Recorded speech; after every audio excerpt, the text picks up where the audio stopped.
بسم الله الرحمن الرحيم. السلام عليكم ورحمة الله وبركاته. عاملة ايه؟ سنة تانية ان شاء الله تكوني بخير. النهاردة بقى هنرجع زي زمان نحل اسئلة ونشرح بعد كده، يعني اللي جاي من الفيديوهات هنحل اسئلة ونشرح بس على المكتب، مش هنشرح تاني على السبورة. ليه؟ لان انا بدأت المنهج وشرحته ومفيش مشاهدات، مش عارفة ليه. وطلعت اشاعة ان اللي كانت بتشرح، طبعا انتوا لو تدخلوا على القناة عندي هتلاقوا في كده في القناة حاجة اسمها اللي هي الفيديوهات، بتبقى فيه الفيديوهات الحالية والرائجة والأقدم. هتلاقي ان كان في زمان اللي هي الفيديوهات اللي انا بشرحها على المكتب، وهو المكتب بتبقى المشاهدات فيه 2000 وفيه 3000 مشاهدة. مش عارفة ليه لما وقفت على السبورة المشاهدات قلت، مش عارفة. فطلعت اشاعات بقى ان المدرسه دي عاجزه ما بتقومش، والمدرسه دي مش حافظه المنهج وبتشرح من الكتاب. هي ما بتعملش حاجه يعني غير ان هي بتشرح من الكتاب.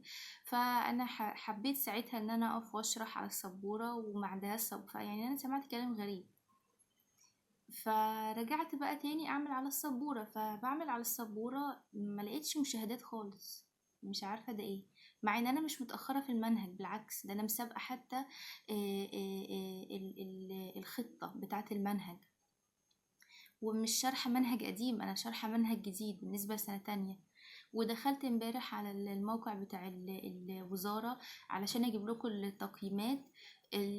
التقييمات ال5 تقييمات، يعني انا مسابقاهم، هم واقفين لحد مناهج البحث. احنا خدنا درس الدوافع، فانا يعني حتى مش متاخره في المنهج. فانا فوجئت بصراحه ان مفيش مشاهدات. ما انا مش فاهمه مفيش مشاهدات ليه، ما هي البني ادمه. فقلت هرجع بقى اعمل الفيديوهات اللي هي على المكتب تاني.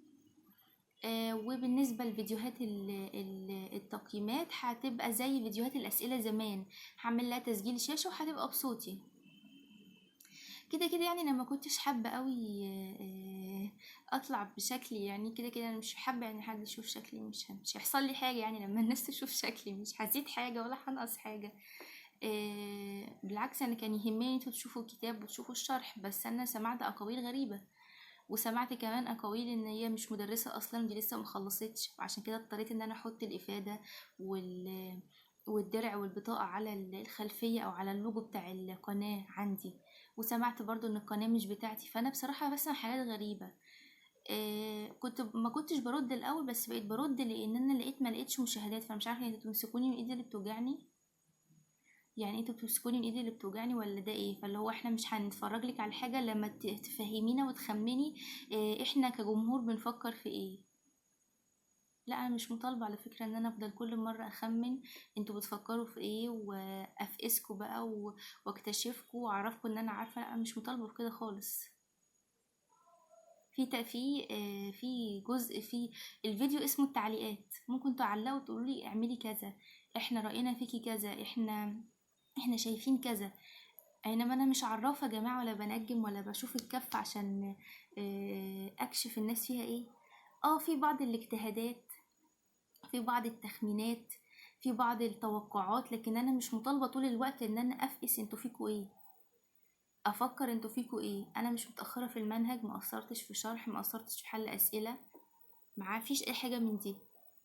دلوقتي بقى لما انا هعمل الفيديوهات اللي هي زي زمان، هي وهو المكتب وهي الادوات، هل هيبقى فيه مشاهدات برضه ولا مش تبقى فيه مشاهدات؟ مش عارفه، هنشوف، هنجرب ونشوف.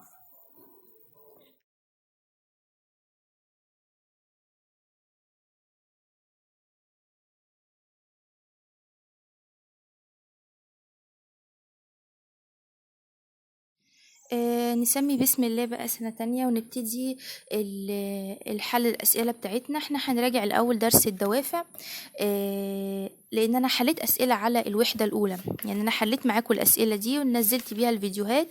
فهحل معاكم دلوقتي بقى أسئلة على الدرس الأول في الوحدة التانية اللي هو الدوافع. احنا كنا خلصناه وخلصنا شرحه، فهنراجعه بعد كده نحل عليه أسئلة. بس في حاجة بقى ان انا لحد دلوقتي النظام اللي موجود اللي هو نظام البابل شيت اللي هي دي، اللي هي انت بتشوفي السؤال فين، يعني اهو هنا كده السؤال وتظللي عليه. وبالنسبة للأسئلة المقالي فالمفروض ان هي بتبقى تحتها مكان او سطرين كده 3 تكتبي فيهم. خلاص. فاحنا بقى من دلوقتي هنتدرب على ورقة الامتحان زي اللي هتجيلك في اخر السنة. اصل في اشاعة ان الامتحانات هتبقى الكتروني، اصل في اشاعة ان الامتحانات هتبقى ورقية. مخبيش عليك، يعني هي الاشاعات كتير والقرارات اكتر. والمفروض ان الترم بدأ في شهر 9. المفروض ان الترم هو بيبدأ في شهر 9. خلاص هي الحاجة كلها المفروض اترستقت، فاحنا يا دوبك نشتغل المنهج وانتي تذاكري. انا لحد النهاردة احنا داخلين على شهر 11 ولحد النهاردة في قرارات جديدة بتحصل وفي حاجات جديدة بتيجي، فانا مش عارفة ده ايه بصراحة. اتمنى يعني ان القرارات دي ما تقولش بينا في الاخر ان يطلع عجز في المدرسين، وان المدرسين مش عارفين يشرحوا، المدرسين مش عارفين يلموا المنهج، المدرسين مش عارفين. لا، المدرسين دول احنا ناس كويسين وناس اتخرجنا وناس جبنا مجاميع وناس شارحين المنهج اما كان زايد عن المعدل الطبيعي، وفي ادله على القناه كده. فاتمنى يعني ان المقال ما يقولش بينا لكده. دي حاجه. الحاجه التانية يعني ايه اللي جد في، يعني ايه اللي حصل بقى في المنهج؟ انتوا عملتوا ايه؟ ايه اللي حصل؟ انتوا جبتوا الدروس من سنة الدرسين دول من سنة تالتة ثانوي علم نفس، فانتوا لغيتوا علم النفس اللي في تالتة ثانوي، شلتوا بقى علم النفس اللي في تالتة ثانوي نزلتوه في تانية ثانوي. ليه؟ لازمته ايه يعني؟ لغيته من سنة نزلته في سنة تانية. طب ليه؟ ايه اللازم؟ ايه الفايدة؟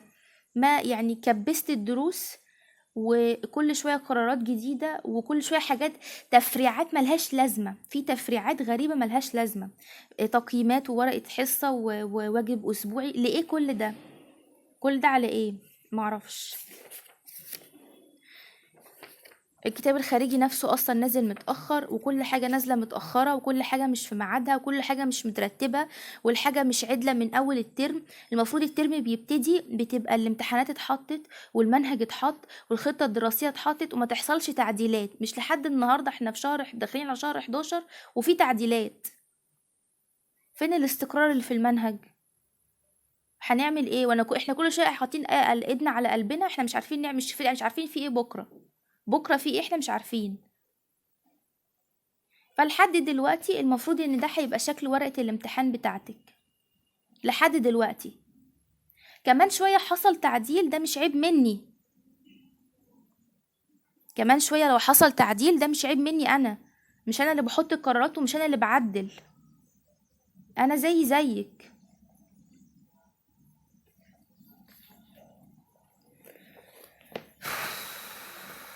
نراجع بقى الدرس الاول وبعد كده نحل اسئله. انا برضو مستغربه، يعني انا رجعت اهو للنظام القديم، مش عارفه بقى الفيديو هيجيب مشاهدات ولا لا، مش عارفه. مع ان انا مش متاخره في المنهج، مع ان انا مش بشرح منهج قديم، مع ان انا بصورلك الكتاب والحاجه. معرفش ده ايه ده بقى، هل ده اضطهاد ولا القناه مقفول عليها ولا ده ايه؟ معرفش.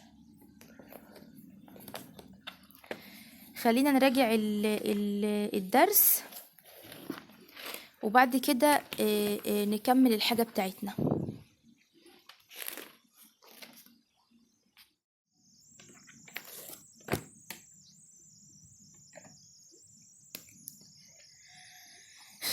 احنا هنراجع النهارده مراجعه زي ما كنت بعملك على السبوره، هعملك هنا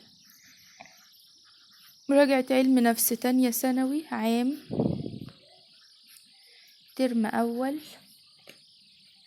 وحدة 2 درس 1 الدوافع الإنسانية.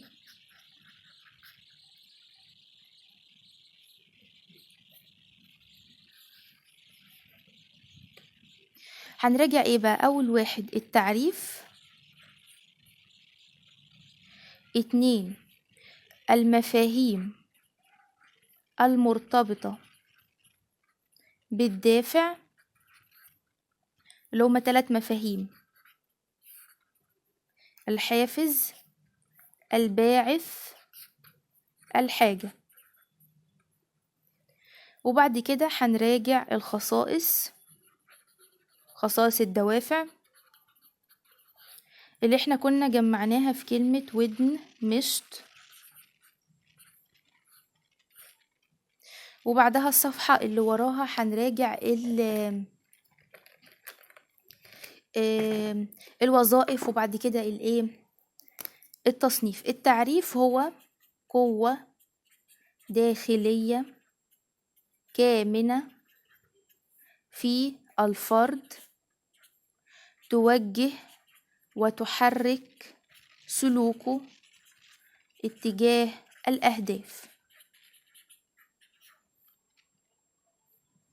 ده تعريف الدافع. طيب، في كم مفهوم مرتبطين بالدافع؟ 3 مفاهيم: الحافز والباعث والحاجة. الحاجة هي افتقاد وافتقار الإنسان لشيء ما. الباعث وجه خارجي، الحافز وجه داخلي. الوجه الداخلي ده زي يعني ايه؟ يعني انا دلوقتي مثلا عايزه انجح في الترم الاول، فبيبقى عندي جوايا حافز داخلي بيشجعني على كده، يعني ده زي الضمير. الباعث وجه خارجي، عايزه انجح الترم ده ان شاء الله، ف عملوا لي او ربطوا لي نجاحي بان انا مثلا هيجيبوا لي مكافأة او هيدوني هدية. دي بتبقى حاجة خارجية من بره. الحاجة هي افتقاد وافتقار الإنسان لشيء ما، يعني بتبقى حاجة الإنسان لو ما أشبعهاش أو ما عملهاش بيموت، ودي دايما بتبقى الحاجة إلى الشراب. خصائص الدوافع كانوا 6: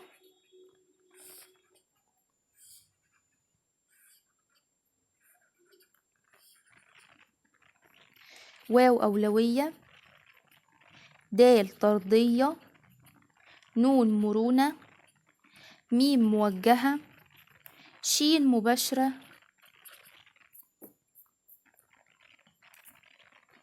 وطه استني كده، طه طردية و دال دورية. دي طردية ودي دولية.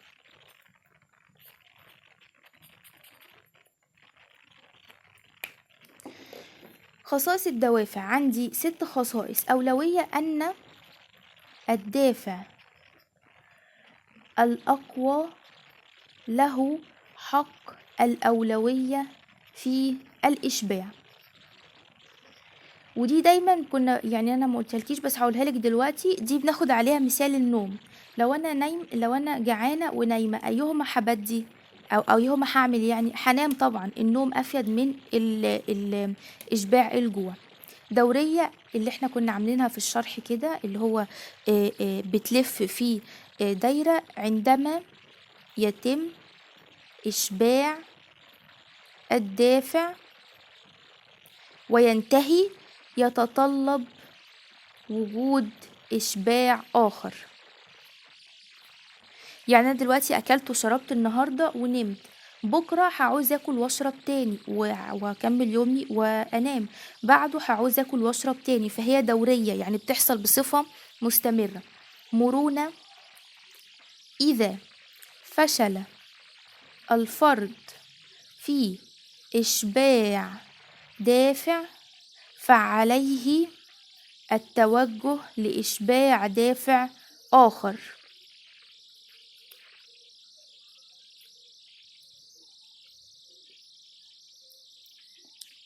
طيب، يعني أنا دلوقتي زي ما حصل، أنا لقيت الفيديوهات اللي موجودة على النت اللي أنا بوقف أشرح بيها في السبورة ما فيهاش مشاهدات، فحولت أهو، كنت مرنة وحولت الفيديوهات، رجعتها تاني إن أنا بعمل فيديوهات على المكتب. الموجهة، أن الدوافع توجه سلوك الفرد، يعني بتزقك تخليكي تقومي تعملي الحاجة اللي وراكي. مباشرة، الدافع لا يلاحظ بشكل مباشر وإنما يستدل عليه من فعله. يعني انت دلوقتي لما تشوفيني بشرب كوباية الشاي أكيد هتعرفي إن أنا كنت عايزة أشرب حاجة سخنة. أنا قلتلك إن أنا كنت عايزة أشرب حاجة سخنة، ولا لما شفتي كوباية الشاي عرفتي إن أنا عايزة أشرب حاجة سخنة؟ فبتعرفيها من تحركاتي وتصرفاتي، ما بيستدلش عليه بشكل مباشر. طردية دي احنا كنا قايلين عليها كلما. يعني ايه كلما كان الدافع قوي، كلما تناسبت معه قوة الجهد المبذول. يعني ايه؟ يعني دلوقتي لولا ان انا عايزة اعمل فيديوهات، او لولا ان انا عايزة اشتغل بالتخصص بتاعي، لولا عملت فيديوهات. لو مش عايزة اشتغل بالتخصص بتاعي خلاص ملهاش لازمة الفيديوهات اللي انا بعملها. طيب رقم 4 بقى هناخد وظائف الدافع او الدوافع. وبعدها هنا في الآخر رقم 5 تصنيف الدوافع.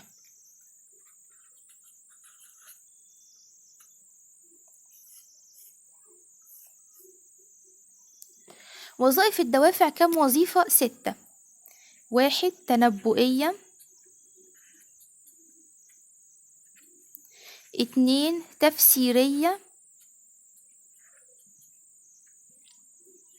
3 استمرارية،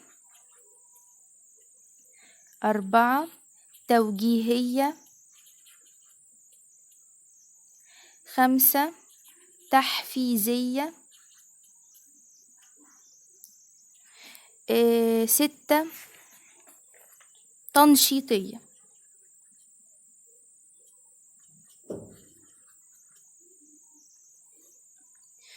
الدوافع لو تفتكري احنا ما عملنا لهاش كلمة. ليه؟ لان احنا قلنا هنحفظهم كده. التنبؤية يعني تساعد الإنسان على توقع وتخمين ما سيحدث مستقبلا. تفسيرية تزيد من فهم الإنسان ذاته والآخرين. استمرارية تساعد الفرد على استمرارية العمل. توجيهية توجه الفرد اتجاه الطريق الصحيح. تحفيزية يعني تحرك الفرد من داخله، بتحفزه يعني. تنشيطية تجعل الفرد في نشاط دائم للاستمرار على عمله. طيب تصنيف الدوافع بقى كان عندي كام نوع؟ نوعين، وكل نوع جواه نوعين. تصنيف الدوافع عندي نوعين، وكل نوع جواه نوعين. عندي دوافع أولية فطرية، دي ليها نوعين: دوافع فسيولوجية اللي هي خاصة بأجهزة جسم الإنسان، ودوافع ذات طابع اجتماعي. دي رقم 1. رقم 2 دوافع دي أولية فطرية، دي دوافع ثانوية وهي نوعين: اجتماعية اللي هي خاصة بجميع البشر، وشخصية فردية اللي هي خاصة بإنسان لوحده. ناخد بقى النوعين دول ونقولهم ونبقى كده راجعنا الدرس علشان ندخل فيه الأسئلة. أول نوع اللي هي الدوافع الفطرية الأولية، ديت نوعين. أول نوع الدوافع الفسيولوجية، وتاني نوع الدوافع ذات الطابع الاجتماعي. الدوافع الفسيولوجية دي التي يشبعها الفرد، وإذا لم يشبعها الفرد يموت، ولا تتطلب وجود أشخاص مع الأفراد. يعني أنا مش محتاجة حد معايا يعمل لي الحاجات دي. زي إيه؟ زي الحاجة إلى الطعام والحاجة إلى الشراب. لو ما أكلتش وما شربتش هموت، مش محتاجة حد يعني يعمل لي الأكل والشرب، أنا أقدر إيه أكفي نفسي بيهم. طيب التانية بقى ذات طابع اجتماعي، لو البني آدم ما أشبعهاش مش هيموت. إذا لم يشبعها الفرد لن يموت، يعني مش هتموت، يعني مش هتجرالك حاجة. بس عكسها بقى، هنا لا تتطلب وجود أشخاص، مش محتاجة حد معايا، هنا تتطلب وجود أشخاص. تتطلب وجود أشخاص زي إيه؟ زي الزواج والأمومة، لازم يبقى فيه شركاء. طيب رقم 2 الدوافع الثانوية.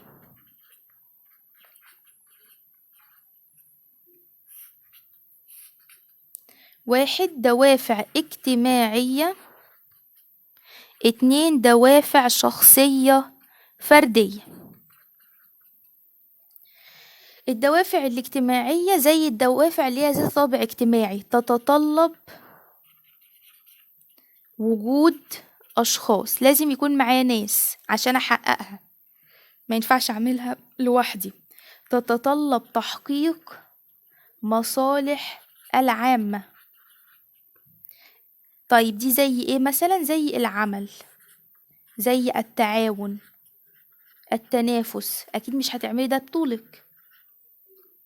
الشخصية الفردية لا تتطلب وجود أشخاص، مش محتاجة ناس معايا، بتحقق ايه؟ تحقيق الذات الفردية، يعني ده انتي بس تنجحي انتي بس، انما هنا تنجحي انتي واخواتك او انتي وقرايبك، هنا تنجحي انتي بطولك. زي ايه؟ زي تحقيق الانجاز، زي النجاح. خلاص كده احنا رجعنا الدرس الاول قبل ما نحل عليه اسئلة.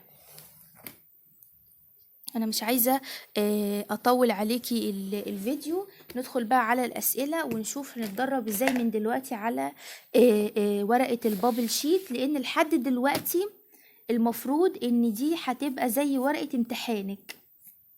حصلت بقى تعديلات، يعني مش حابة ان انا اتحط في موقف ايه، اصل هي كانت بتشرح على الطريقة القديمة، ما هو الطريقة القديمة دي مش انا اللي عاملاها، يعني مش انا اللي عاملة الطريقة القديمة، ومش انا اللي كل يوم بطلع بقرار جديد. مش انا اللي عاملة الطريقة القديمة، ومش انا اللي كل يوم بطلع بقرار جديد، ماليش فيه ومش ذنبي. خلاص نحل بقى أسئلة على الدرس الأول، علم اجتماع في الوحدة التانية. طب انتي دلوقتي في تقييمات هحلها لك ان شاء الله. طب انتي ليه ما عملتيش في الوحدة الأولى البابل شيت؟ ما كده كده كل ده هيتعاد تاني، يعني احنا كده كده هنخلص وهنعيد كل ده تاني ان شاء الله. طب انتي ده كان المهم، يعني ده المهم.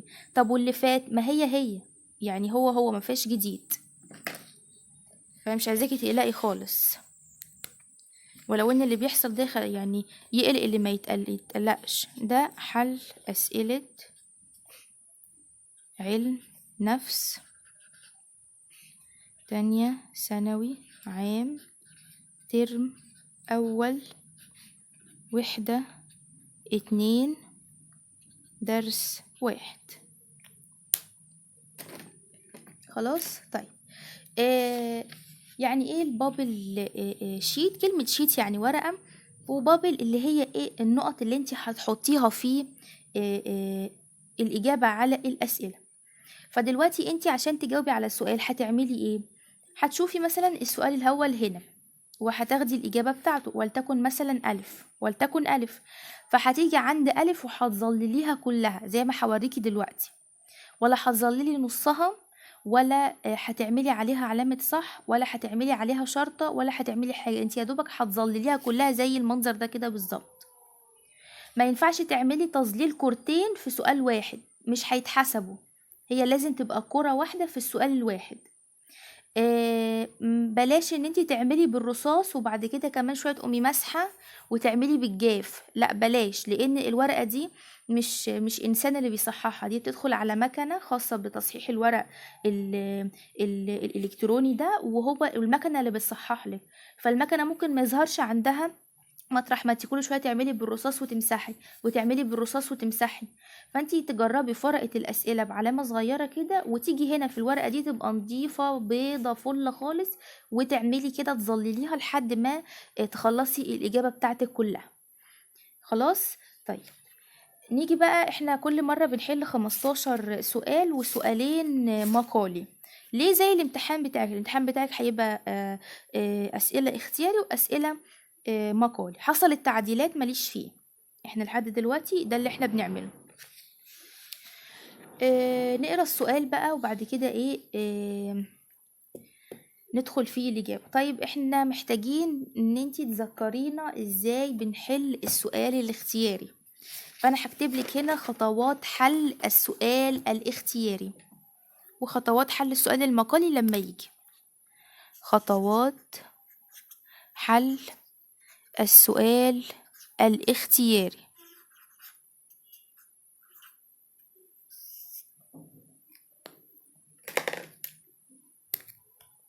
أول حاجة قراءة السؤال والاختيارات جيدا.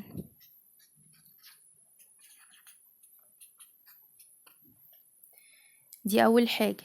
تاني حاجة، مش عارفة القلمات بتفضى بطريقة غريبة الصراحة. قريت السؤال وقريت الاختيارات تذكر موضع السؤال في المنهج. افتكر هو انا كنت فين في المنهج في الجزئية دي. افتكرت انا فين. الإجابة على السؤال فين في عقلي. ما انا قعدت افتكر كده انا فين في المنهج واجاوب على السؤال في عقلي، وبعد كده ارجع للاختيارات واحاول اوفق الإجابة اللي في عقلي مع الاختيارات. لقيت الإجابة اللي في عقلي موجودة في الاختيارات، حلو، خير وبركة. ما لقيتهاش أحاول بقى أمرر الاختيارات، لو ما نفعش أحاول أمرر الاختيارات على السؤال. لحد إمتى؟ لحد ما أوصل للإجابة الصحيحة. جاوبت الإجابة خلاص، ما سيبش السؤال وامشي. رقم 6، أتأكد من الإجابة. اتأكد من الإجابة ازاي بقى؟ بقرأ السؤال تاني واقرأ الاختيارات تاني واشوف فعلا إذا كان الإجابة دي لايقة على السؤال ولا لا. طبعا انتي احنا قلنا الخطوات دي قبل كده، شكلهم كبير يعني 6 خطوات. ممكن تقولي ده ايه ده، انا هعمل كل ده امتى؟ لا، كل ده بيحصل في دقيقتين 3، مش حاجة كبيرة يعني. طيب نبتدي بقى نحل الأسئلة. يقول أحد الحكماء: قد تكون مخاوفنا في كثير من الأحيان غير مبررة، فالشجاعة ليست ألا تخاف أبدا، ولكن أن تتعلم التفريق بين ما يخيف حقا وبين ما هو مبرر. نستنتج من الحكمة السابقة إحدى فوائد الدوافع، وهي التنبؤ بالسلوك، فهم السلوك، استمرار السلوك، تنشيط السلوك. طبعا فوائد الدوافع اللي هي كانت برضو وظائف الدوافع، ادي كلمة تانية اهو، عشان ما تقوليش ايه ده احنا ما خدناش حاجة اسمها فوائد الدوافع، ما هي الوظائف. قد تكون مخاوفنا في كثير من انا قريت السؤال اهو وقريت الاختيارات، هحاول بقى افهم السؤال وادور على الاجابة في عقلي، وبعد كده اجيب الاجابة اللي في عقلي دي امشيها على الاجابة اللي موجودة في الاختيارات. يقولك مخاوفنا يعني الحاجة اللي بتخوفنا ممكن في كتير من الأحيان ما يكونش ليها تبرير، يعني انت خوفك ده أو خوفك ده ملهوش لازمة. فالشجاعة ليست، مش الشجاعة ان انت كل شوية بقى تخاف، انما تشوف ايه اللي انت بتخاف منه او اللي انت بتخافي منه وتعمليه عشان تبطلي تخافي تاني. فانا هنا بتنبأ لك باللي هيحصل لك في المستقبل؟ لا، انا هنا بفهم السلوك وبفهمك السلوك اللي انت المفروض تعمليه المفروض لحد دلوقتي. هل هنا في استمرارية في السلوك؟ هل انا هنا بقولك في انت هتعملي كذا وهتعملي كذا لا. هل انا هنا بحفزك ونشط لك سلوكك؟ لا. فانا فهمت ان الاجابه هتبقى رقم ب. ما اروحش بقى اروح كاتباها ب على طول، لا، هعلم انا عليها كده في ورقه الاسئله بتاعتي بالقلم الرصاص. لو معاكي قلم رصاص هعمل عليها كده ايه، علامه صغيره ان انا اخترت الاجابه دي. يا اما اكمل بقى حل الاسئله، يا اما ارجع تاني اقرا السؤال واتاكد ان هي الاجابه. طب ليه؟ لان مش على طول الاجابه بتيجي عندك من الوهله الاولى، مش شرط الوهله الاولى الاجابه تيجي في دماغك بتبقى صح. وبعدين ممكن تكوني لسه ما قعدتيش كويس في الامتحان، ما استرخيتيش كده عشان تحلي الاسئله، ممكن تكوني خايفه متوتره، فلازم تتاكدي من الاجابه وتعلمي عليها الاول قبل ما تروحي تعلمي عليها هنا. هنا دي بتبقى خلاص اخر حاجه تاكدتي من الاجابه خالص، فتروحي مظلله عليها، لان ولا هينفع تمسحيها بكوريكتور، ولا هينفع تعملي كورتين، ولا هينفع تعمليها بالرصاص وكل شويه تمسحي بالجومه. هنا تبقى الاجابه النهائيه الاخيره خلاص. فخلاص انا قريت السؤال واتاكدت من الاجابه ان هي ب، وانا في رقم 1، فهاجي هنا ادي 1 اهي ب. هاجي بقى اظلل ولا انحت، يعني ما انحتش ولا اطلع بره الدايره. كل ده المكنه مش هتشوفه. لو عملتي كورتين او طلعتي بره الدايره او ظللتي جامد خرمتي الورقه، المكنه مش هتشوف السؤال، لان اللي بيصححها مش انسان اللي بيصححها، المكنه المخصصه بهذا البابل شيت. فانا اخترت الاجابه ب، فهاجي هنا اهو واظلل ب. بصي بحاول ما اطلعش بره الدايره وما انحتش بقى الدايره وما اعملش كورتين، هي كرة واحدة وخلاص، بس خلاص ما اعملش حاجة تاني. انا كده جاوبت، ولا بقى اروح عاملة كده ان انا جاوبت السؤال، ولا اروح عاملة كده ولا اي حاجة. انت يا دوبك بتكوري الكورة اللي انت هتعمليها للسؤال وخلاص، ولا امسحها بالحبر ولا ايدي تعمل كده. تبي تاني كقوي اني في قوي انت ماسكة الورقة دي. طيب عايزة تعملي بقى اي حاجة اعمليها في ورقة الاسئلة وبرده بالرصاص عشان لما تخلصي تمسحيها. السؤال التاني: تتنافس المنتخبات المشاركة في كأس العالم بقوة للحصول على لقب بطل العالم في كرة القدم. يجسد المثال السابق أحد المفاهيم المرتبطة بالدافع، وهو مفهوم الباعث، الحاجة، الانفعال، الحافز. أحد المفاهيم المرتبطة بالدافع كانت عندي 3: الحاجة والحافز والباعث، ده مش موجود بستبعده. بيقولي تتنافس المنتخبات المشاركة في كأس العالم بقوة، يعني ايه؟ في تنافس، بيتنافسوا جامد بقى عشان ياخدوا لقب بطل العالم في كرة القدم. طيب ده بقى انهي مفهوم من المفاهيم؟ احنا قلنا الباعث الوجه الخارجي، في حاجة من بره بتشجعني. الحاجة دي اللي هو لو انا ما عملتهاش هموت، بيتهيألي لو انا ما شاركتش في المسابقة مش هموت، يبقى دي برضو لا. الحافز ده بتبقى الحاجة الداخلية، والمنتخبات اللي مشاركة في العالم دي مش حاجة داخلية، دي حاجة من بره، يبقى ده بستبعده. يبقى اتبقى عندي ده. ارجع تاني بقى: تتنافس المنتخبات المشاركة في كأس العالم بقوة للحصول على لقب بطل العالم في كرة القدم. يجسد المثال السابق أحد المفاهيم المرتبطة بالدافع، وهو مفهوم هي اللي هتليق عليها الباعث. طب لو أنا بقى في الامتحان شلت كل دول ولقيت الإجابة اللي أنا اخترتها برضو مش نافعة، يبقى هقرا السؤال تاني وهشيل اللي انا عملته ده واحاول امرر على كل الاختيارات اللي عندي السؤال لحد ما اشوف الاجابة المناسبة. بس انا خلاص استقريت ان هي رقم 2 هتبقى الف، يبقى انا هاجي اختار الف. ادي 2 الف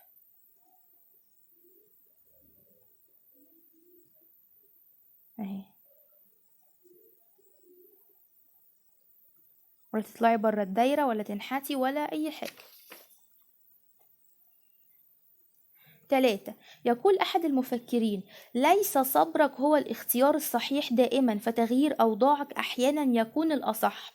نستنتج من القول السابق إحدى خصائص الدوافع، وهي الطردية، التوجيهية، الدورية، المرونة.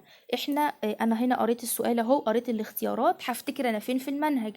خصائص الدوافع كانوا كام؟ 6، اللي هي في ودن مشت: أولوية، وطردية، ومرونة، وموجهة، ومباشرة، ودورية.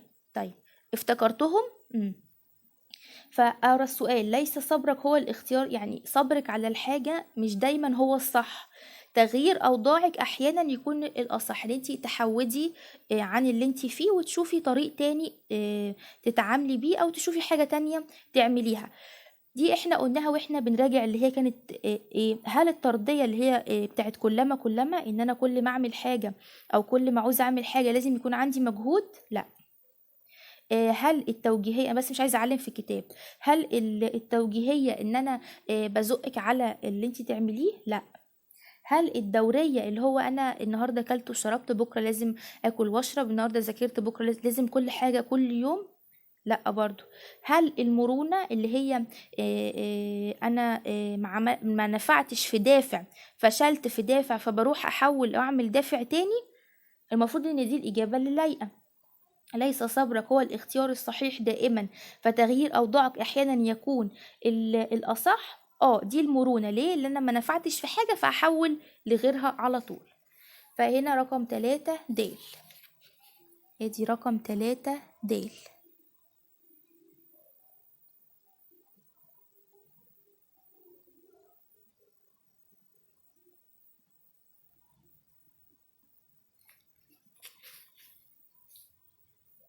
طيب رقم 4.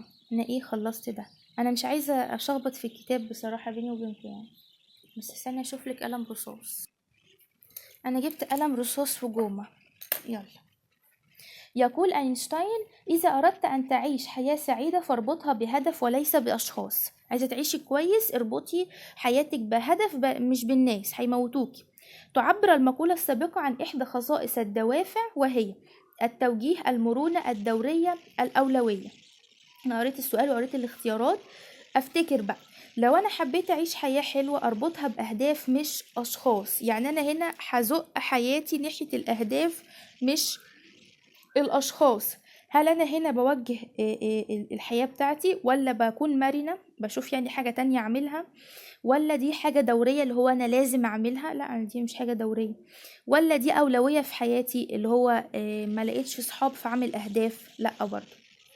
ولا دي تنفع ولا دي تنفع. يتبقى عندي التوجيه ان انا بوجه الحاجة بتاعتي للاختيار او للهدف الصحيح. فرقم 4 هتبقى ألف. هاجي هنا اهو رقم 4 ألف.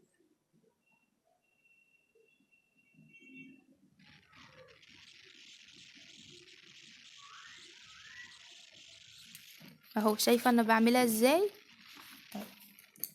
خلاص انا خلصت رقم 4. 5. يقول رالف ويلد ويمرسون إن كان اسمه: كل ما يوجد أمامنا وما يوجد خلفنا يعتبر ضئيلا جدا بالمقارنة بما يوجد داخلنا. يعني الحاجة اللي قدامنا والحاجة اللي ورانا قليلة قوي بالنسبة اللي جوانا. عارفة الوقت أنا جوايا بحر عميق، أحزان كتير محدش شايفها. هي دي تجسد المقولة السابقة أحد مفاهيم النفسية، وهو النشاط الحركي، الدافع، الباعث، الاستجابة المقصودة.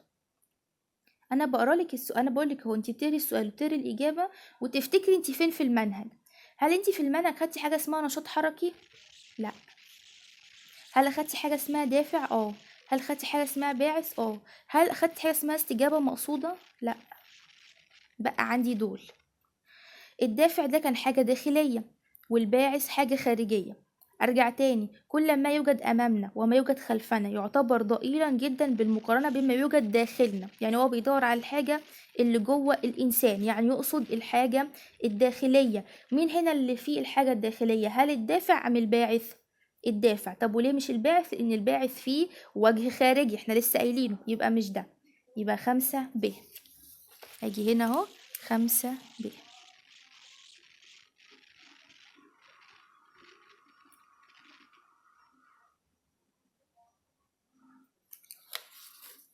خلاص ده خلصته. 6. يقول ماسلو إن الحاجة للطعام والماء والهواء والنوم هي أكثر الحاجات الأساسية قوة، ويمكن أن تقف في طريق تحقيق الحاجات الأخرى. وحينما يشبع الشخص حاجاته الفسيولوجية يبدأ بالشعور بحاجته إلى الأمن والسلامة.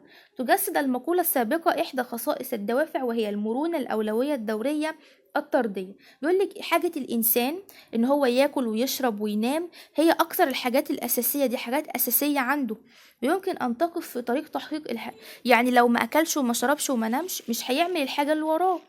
ولما بيشبع الحاجات دي بيبدأ يحس بالأمان والسلام.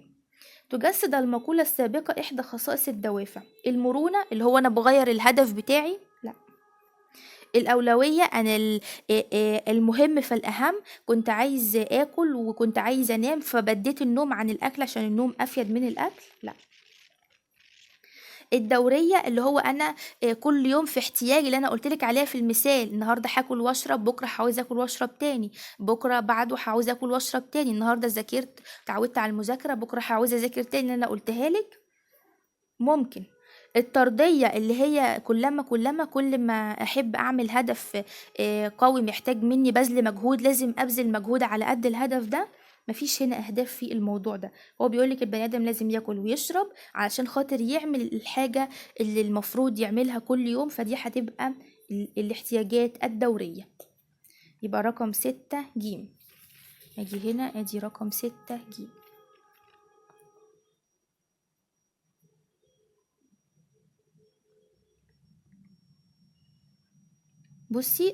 بصي اما اقلب الورقه كده ما لاقيش فحر، لا الورقه تتخرم منك السؤال يروح، يا دوبك كده تعملي كده بس ايه من بره، بس مش خفيف قوي ولا تقيل قوي، علشان ايه حافظي على درجه السؤال ده. خلاص. طيب السؤال السابع: دوافع مرتبطه بالحاجات الجسميه لدى الكائن الحي، فتحدث تغيير في التوازن العضوي والكيميائي، فتسبب حالة من التوتر والقلق، وهي دوافع تتسم بالعمومية لاشتراك جميع الكائنات فيها. تشير العبارة لأحد أنواع الدوافع، وهي الدوافع السنوية الشخصية المرتبطة بالتكوين النفسي بالفرد، الفطرية التي يولد بها الفرد، الاجتماعية العامة.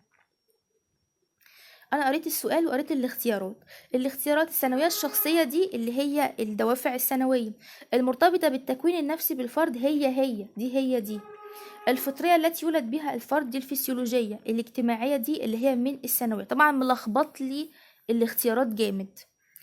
ارجع للسؤال بقى اقراه تاني: دافع مرتبط بالحاجات الجسميه يعني أجزاء الجسم وأعضاء الجسم وأجهزة الجسم، فتحدث تغيير في التوازن العضوي والكيميائي، يعني بسبب الدوافع دي البني آدم ما أشبعهاش بتحصل تغيرات في التوازن الكيميائي، فتسبب حالة من التوتر والقلق، بتبهدل الإنسان. فهي دوافع تتسم بالعمومية لاشتراك جميع الكائنات فيها، يعني دي حاجة مش خاصة بالإنسان لوحده، دي حاجة موجودة عند الناس كلها. وبما ان هي موجودة عند الناس كلها، فانا هستبعد ان هي خاصة بالفرد لوحده، وهستبعد ان هي دوافع شخصية للانسان لشخصه. هيتبقى عندي الفطرية التي يولد بها الفرد، الاجتماعية العامة. الاجتماعية دي اللي هي علاقات الانسان، ملهاش علاقة بجسمه، وملهاش علاقة بالتوازن اللي في جسمه، وملهاش علاقة بحالة التوتر. يتبقى عندي الفطرية اللي هي الفسيولوجية اللي هي خاصة بأجهزة الجسم. يبقى س7 جيم. ادي س7 جيم.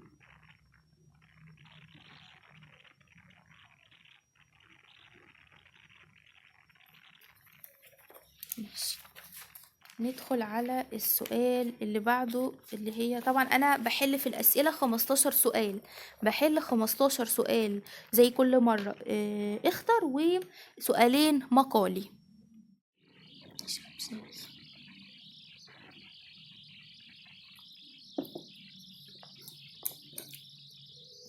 شعور الطفل بافتقاده للحنان والحب، فيسعى لتقبيل أم واحتضانها. يلخص ما سبق أحد المفاهيم المرتبطة بالدافع. أنا عندي كام مفهوم؟ 3: باعث وحاجة وحافز. لقيتهم ما لقيتش ده مش موجود عندنا فبستبعده. شعور الطفل بافتقاده اهي الكلمة اهي واضحة وصريحة، بافتقاده للحنان والحب، فيسعى لتقبيل أم واحتضانها. طبعا الافتقاد هنا افتقاد داخلي، فأنا بستبعد المفهوم الخارجي وبستبعد ده كمان. يتبقى عندي الحاجة والحافز. هو هنا الطفل عايز حاجة، مفتقد ومفتقر لشيء، مش فيش حاجة بتحفزه من جواه، فدي كمان هستبعدها. يتبقى عندي مفهوم الحاجة. عشان كده قلتلك الحاجة يا افتقاد يا افتقار، يا يؤدي عدم إشباعها إلى توتر وموت الإنسان في بعض الأحيان. 8 ب. يدي 8 ويدي ب.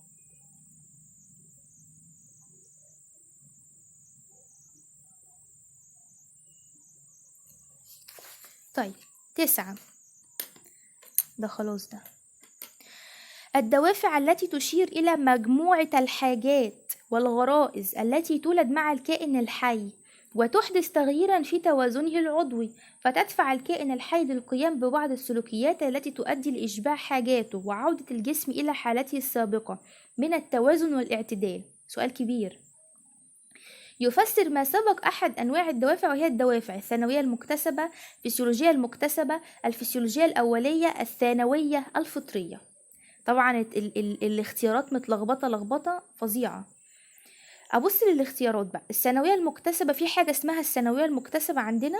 احنا كان عندنا دوافع ثانوية اجتماعية شخصية أو اجتماعية أو شخصية، ما كانش فيه مكتسبة. بس نستنى شوية. الفسيولوجيا المكتسبة، الفسيولوجيا اللي هي من الدوافع الفطرية اللي هي ربنا خلق الإنسان بيها، هل فيها اكتساب؟ لا، فأنا بستبعد ده. الفسيولوجيا الأولية اللي هي الأساسية الموجودة الثانوية الفطرية، الاتنين مع بعض غريبة دي، فدي بستبعدها. يبقى عندي الاختيارين دول. أرجع تاني بقى للسؤال. الدوافع التي تشير إلى مجموعة الحاجات والغرائز التي تولد مع الكائن الحي اهي، وتحدث تغيرا في توازنه العضوي، فتدفع الكائن الحي للقيام ببعض السلوكيات التي تؤدي لإشباع حاجاته وعودة الجسم إلى حالته. كل ده ولا ليه لازمة، أنا يهمني دي التي تولد مع الكائن الحي، اللي هي بيولد الإنسان مزود بيها بفطرته بطبيعته، مش هو اللي عاملها أو مش هي اللي عاملاها. اللي هي الدوافع الفسيولوجية الأول. الثانوية دي اللي احنا قلنا عليها، اللي هي الاجتماعية الشخصية اللي الإنسان بيكتسبها بمجهوده.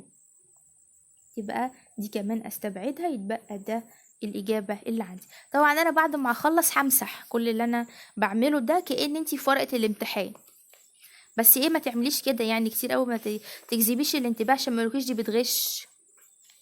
9 جيم يعني يا دوبك كده حاجات انتي بس اللي تشوفيها، لأن يعني طبعا حتى لو عارفة الإجابة الصح ما تجاوبيش الإجابة الصح على طول، لا تصبري لما تشوفي بقية الامتحان وتشوفي بقية الأسئلة. ده كده خلاص. 10. يساند الفريق بعضه البعض ويتعاونون لإحراز الأهداف التي تجعلهم يفوزون بالمباراة. يشير ما سبق لإحدى وظائف الدوافع، وهي الوظيفة، الاستمرارية، التحفيزية، التنبؤية. طبعا الأربع اختيارات عندنا هم أصلا 6 وظائف، فالأربعة دول موجودين، يعني أنا مش هعرف أستبعد حاجة. يساند الفريق بعضه البعض يعني بيساندوا بعض، ويتعاونون لإحراز الأهداف عشان يعني يحققوا الأهداف بتاعتهم التي تجعلهم يفوزون بالمباراة. يعني بيزقوا بعض، بيشجعوا بعض. بيقولك هو بيشجعوا بعض وبيتعاونوا مع بعض. هل هنا في استمرارية للعمل؟ لا، احنا عايزين اختيار أقوى من كده. هل في تحفيزية ان احنا بنحفز بعض؟ لحد دلوقتي بس مش معنى ان انا لقيت الإجابة روح مختاراها، لا، لازم اكمل بقية الاختيارات. هل دي التنبؤية؟ انا بتوقع لك ان انت هتبقى في المستقبل حاجة كبيرة. مفيش هنا توقعات، انا بقولك هم بيساعدوا بعض. لا. التفسيرية، هل انا هنا بقولك انت ليه بتعملي كده او انت ليه بتعمل كده؟ لا برضو. يبقى الإجابة الأدق عندي اللي هي رقم ب، اللي هي التحفيزية. أنا هنا 10 ب، بحاجي هنا 10 ب. بصي، ولا خفيف قوي ولا تقيل قوي بحيث الورقة ما تتخرمش. خلاص. ده رقم 10. 11. حالة من الاستثارة تنشأ عن حاجة بيولوجية. يلخص ما سبق أحد المفاهيم المرتبطة بالدافع، وهو مفهوم الباعث، الحافز، الرغبة، الحاجة. المفاهيم المرتبطة بالدافع ال3، الباعث والحافز والحاجة، دي مش موجودة. يبقى أنا عندي شلت اختيار، عندي 3 هم. حالة من الاستثارة تنشأ عن حاجة بيولوجية. هنا بقى في مشكلة. ليه؟ لان انتي ممكن للوهلة الاولى تفكري ان مادام جاب الكلمة اللي موجودة في الاختيارات في السؤال تبقى هي دي الاجابة. ما هي كلمة حاجة اهي وكلمة حاجة اهي، تبقى هي دي الاجابة. لا، مش شرط. طبعا الاجابة بتبقى موجودة في السؤال، بس مش لدرجة ان يجيب لك الكلمة هي. مش معنى ان في كلمة حاجة هنا ولقيتيها في الاختيار تبقى هي دي الاجابة. لا. بيقولك حالة من الاستثار يعني البني آدم نشيط، متحفز كده بس من جواه. طبعا الاستثارة دي بتبقى حاجة داخلية مش حاجة خارجية. تنشأ عن حاجة بيولوجية. طيب أنا بقى في الامتحان مش عارفة يعني إيه كلمة بيولوجية. طبعا كلمة بيولوجية يعني حاجة ايه جسمية تبع الجسم. في الامتحان انا مش عارفة يعني ايه كلمة بيولوجية، اعمل ايه بقى؟ اول حاجة بشيل الاختيار اللي انا مش عارفاه. ومش معنى ان كلمة موجودة هنا وموجودة هنا تبقى هي الاجابة، يبقى مش دي، يبقى انا قللت اهو اختيارين، بقى عندي اختيارين. تنشأ عن حاجة بيولوجية، باين كده من صيغة الكلام ان هي مش حاجة خارجية، والباعث حاجة خارجية، يبقى دي مش هتنفع. يتبقى عندي الحافز. طبعا في ناس بتجاوب السؤال من اوله عشان هي عارفة. انا بوريكي ان انت لو ما عرفتيش تجاوبي السؤال من اوله تعملي ايه، تشطبي وتحاولي ان انت تشيلي الحاجة اللي مش موجودة لحد ما توصلي للاختيار الصحيح. س 11 ب. س 11 ب. جماعة انا بحل 15 سؤال زي ما كنت بقف اشرح على السبورة، وحل 15 سؤال مش اكتر من كده، عشان احنا مش هنموت في فيديو حل الاسئلة ده خلاص. 12.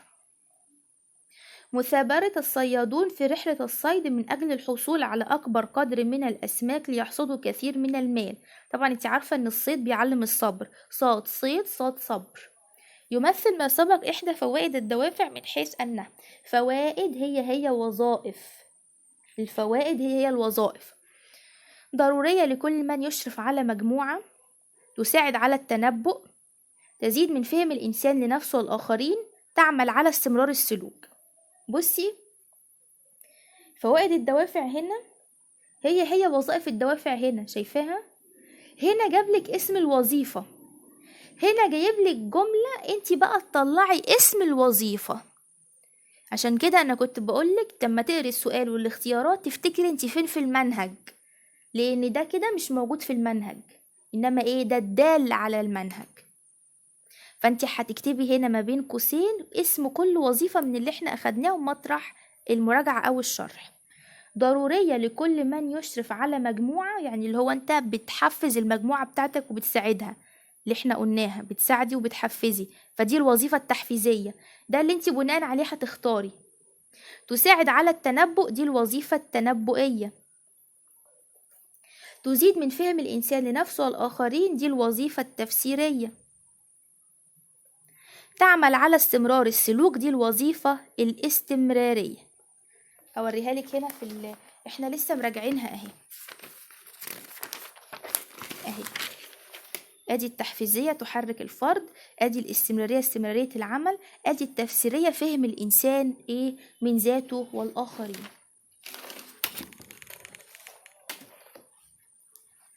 طيب يبقى انا هنا خلاص، انا ايه زي ما اكون فكيت شفرة الأسئلة، وعرفت بقى انا هختار بناء على ايه.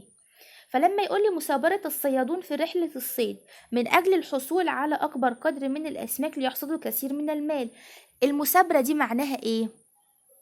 يعني طولة بال. وهل طولة بال وهم قاعدين ما بيعملوش حاجة، ولا مستمرين في اللي هم بيعملوه كل يوم بيحاولوا ان هم يصطادوا؟ مستمرين. فانا هدور على المثابرة والاستمرارية. انا لقيتها اهي، بس احنا متعودين ان احنا ما بنجاوبش من الاول، احنا لازم بنمرر بقية الاجابة. هل هنا فيها تحفيز؟ لا.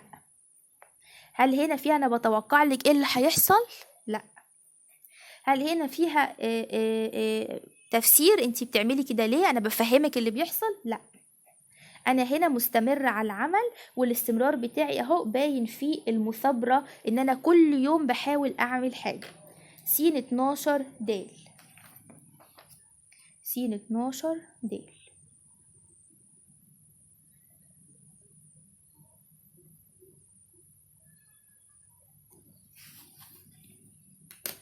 طيب س 13 ده خلاص يعرفها احد. بصي اللي هي بتبقى كده دي، ده بيبقى سؤال امتحان. بصي شفتي سؤال الامتحان بيبقى عامل ازاي؟ يعني دول كده مش اسئلة امتحان، ده جه سؤال امتحان في محافظة كفر الشيخ، هو سؤال مش كويس يعني، مش سهل. س 13 و14 و15 اللي احنا هنقف عندهم، التلاتة اسئلة محافظات. يعرفها أحد علماء النفس بأنها الدوافع التي تمثل الصورة الغريزية التي تحرك طاقة الفرد وتنشأ نتيجة لحاجته العضوية. يعكس ما سبق مفهوم الدوافع المكتسبة الاجتماعية الفطرية الشخصية. بيقولك علماء النفس بيعرفوه ماشي: الصورة الغريزية التي تحرك طاقة الفرد وتنشأ نتيجة لحاجته العضوية. تحرك طاقة الفرد يعني دي دوافع ايه جوه الانسان بتحركه بشكل غصب عنه مكتسب ولا بشكل طبيعي؟ بشكل غريزي. يبقى مش مكتسبة ومش اجتماعية لان ده الانسان لوحده وفطرية المفروض دي الاجابة، بس انا بكمل. شخصية، لا الشخصية دي بيحقق ذاته مش اللي هي الجسم والاعضاء. يبقى دي الإجابة اللي عندي. ده سؤال محافظة القاهرة، ده سؤال سهل.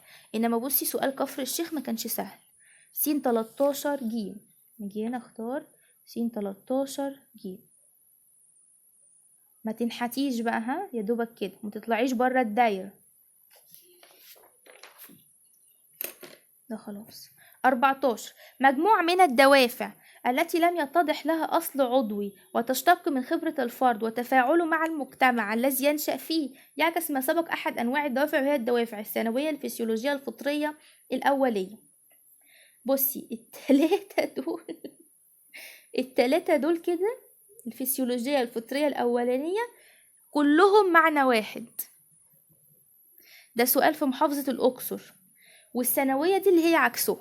طيب يعني ايه بقى لما التلاتة معنى واحد؟ ما الأولية هي الفطرية الفسيولوجية، يعني انت لازم تختاري الكلمة الأدق فيهم.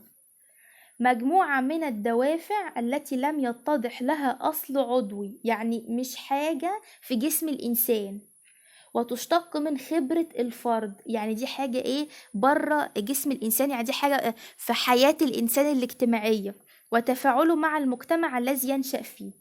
فهي فعلا مش هتبقى الفسيولوجية لأن ملهاش أصل عضوي، ومش هتبقى الفطرية لأن دي خبرة الفرد وملوش ذنب، ده مش مولود بيها. والأولية دي مش حاجات أساسية، ده بيتعامل مع المجتمع.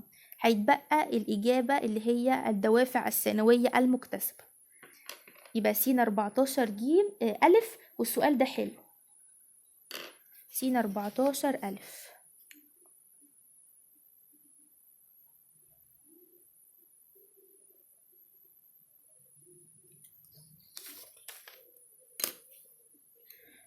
خمستاشر يعرفها، ده آخر سؤال.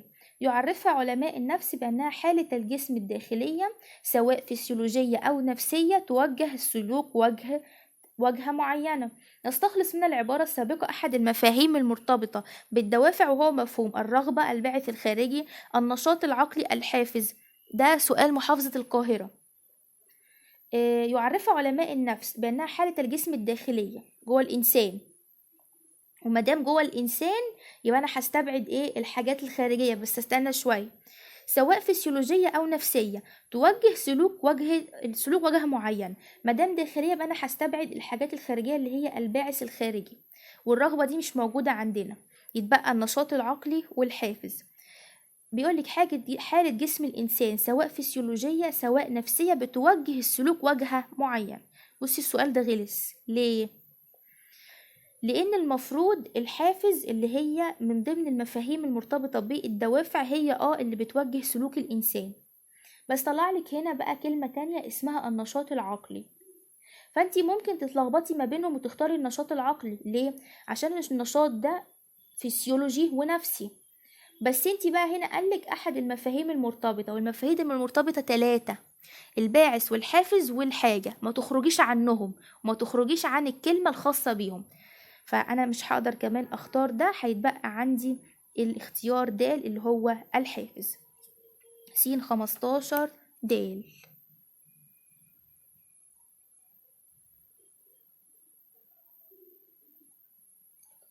خلاص احنا كده خلصنا حل الأسئلة الاختياري 15 سؤال اللي عندنا، اللي أنا أروح بقى مسحة اللي أنا عملته ده كأن ورقة الامتحان، عشان لحد يعني السنة اللي فاتت كانت ورقة الامتحان بتتسلم مع ورقة الأسئلة. حاجة جدد بقى السنة دي أنا ماليش فيه. احنا ليه بنعمل كده؟ لأن احنا متعودين بنسلم ورقة الأسئلة مع ورقة الإجابة، فبنمسح اللي احنا عملناه عشان لازم تسلميها نظيفة. فأنا بعودك على اللي كان موجود. في حاجة بقى طرقت جديدة ما اعرفش، أنا بقى ماليش ذنب، لما هعرفها هقولك. خلاص، بس أنا بوريكي اهو إنك لازم بتنضفي الورقة قبل ما بتسيبيها.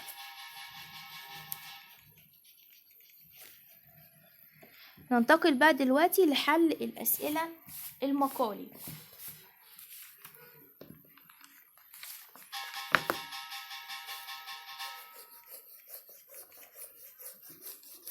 طب انتي الورقة اللي حلتي فيها دي هتوديها فين؟ اهي هعملك زي الامتحان بتاعك اهو، ان انتي هنحطها هنا.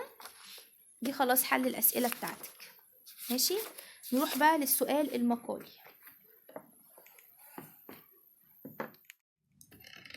طبعا ورقة الأسئلة بتاعتك في السؤال المقالي هما لحد دلوقتي سؤالين، فبيكتب لك السؤال وتحتيه سطرين نقط، وبعد كده السؤال التاني وتحتيه سطرين نقط، وبتكتبي انتي في السطرين دول الإجابة، وملتزمة ان انتي ما تطلعيش بره السطرين. معيش نموذج ليهم لان محدش عمل لنا نموذج ليهم، محدش اهو الكتاب اهو، وده طبعة 26 اهي، فمحدش عمل نموذج ليهم، فانا بحكي لك اللي انا سمعته في الفيديوهات. طيب ناخد بقى دلوقتي هنحل اسئله مقالي، وبرده هسيبها لك. بصي انا هحلها لك هنا في ظهر الورقه عشان تبقى ايه الورقه دي تبع الحل كله. طب وفين بقى بقيه الورقه اللي انت هتعمليها؟ ما خلاص، ما عليه العوض بقى، ما ده اللي انا بقوله، يعني انا ببذل مجهود وبعمل حاجات ومعرفش برضو الحاجه مش متشافه لي. حل اسئله مقالي صاد 84 عشان هي تبقى معاها بقى ايه مرة واحدة. ده درس 1 وحدة 2.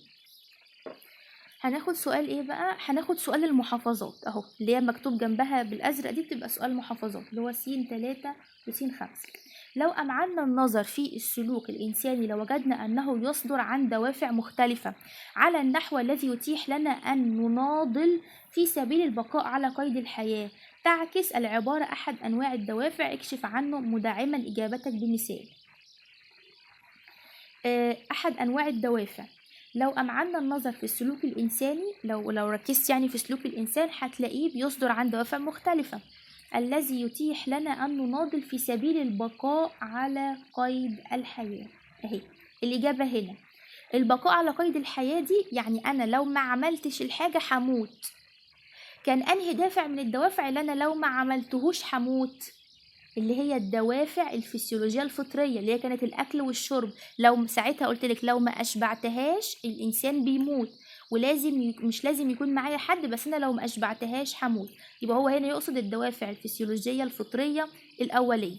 فهجاوب بقى، أنا هكتب أهو ج 3. طبعا انتي بتبقى ايه ملتزمة بسطرين، ما تخرجيش عن السطرين، وتحاولي تبقى اجابتك منظمة ومرتبة.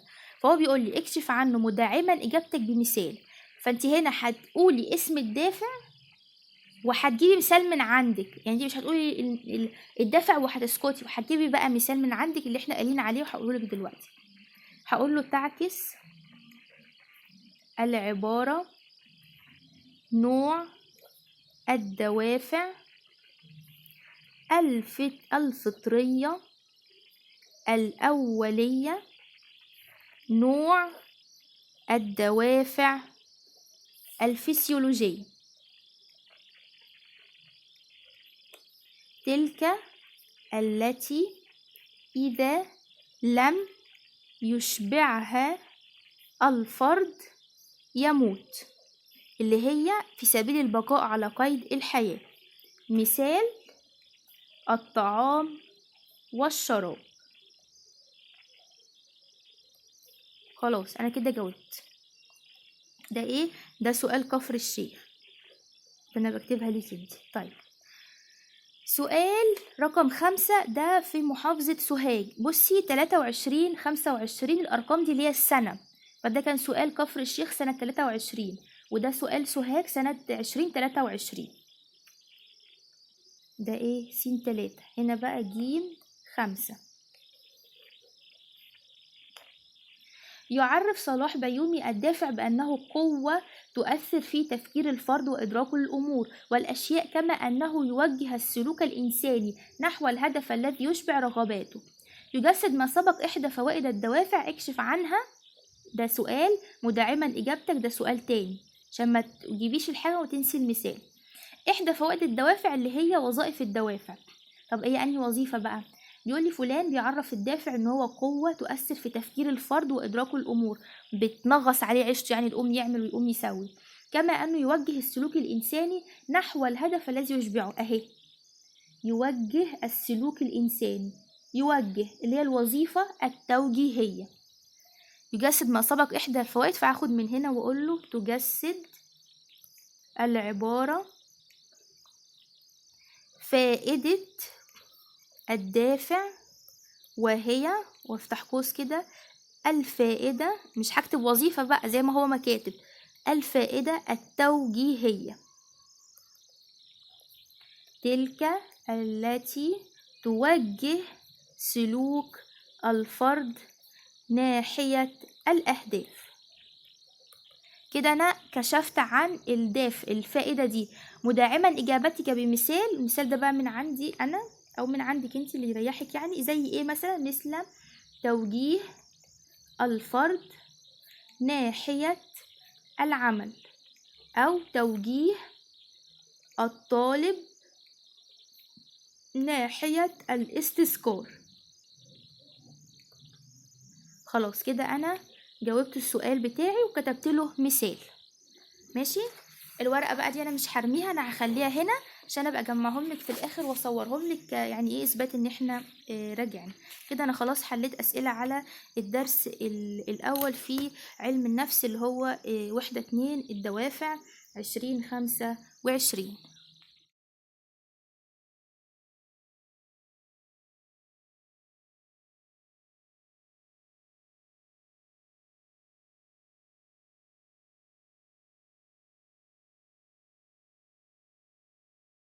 كده انا خلاص حليت الاسئله سنه تانية. ماشي. المفروض ان ده زي النظام القديم بتاعي انا، اللي هو انا كنت بصور على المكتب وحليت الاسئله اهي. خلاص اهي احنا لسه حالينها دلوقتي.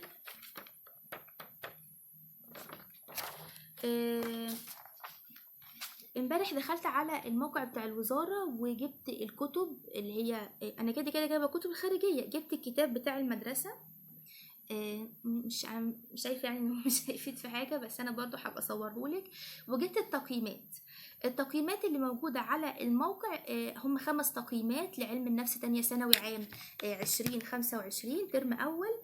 التقييمات لحد الدرس الرابع في الوحده الاولى. يعني انا مسابقه الخطه بتاعه المنهج بدرس، عشان محدش يقول الميس انا مش متأخرة، انا مسابقة الخطة اللي موجودة بدرس. التقييمات اللي موجودة على الموقع اللي هي بتتجدد كل اسبوع، لان هو اسمه تقييم اسبوعي، فانت هتلاقيه. هعملهولك ان شاء الله فيديو، هسجلهولك زي ما كنت بسجل اسئلة زمان. اخر تقييم الاسبوع الخامس. تقييم الاسبوع الخامس واقف لحد الدرس الرابع في الوحدة الاولى، اللي هو مناهج البحث في علم النفس، وزيها فروع البحث، فروع علم الاجتماع اللي هو الدرس الرابع اللي اتضاف جديد. فانا في المنهج اللي انا مشيته، انا مسابقه علم المنهج او مسابقه الخطه بدرس في علم النفس، ومسابقاهم بدرسين في علم الاجتماع. يعني انا مش ماشيه متاخره، مش ماشيه متاخره في المنهج ده، انا مسابقه الخطه اللي موجوده.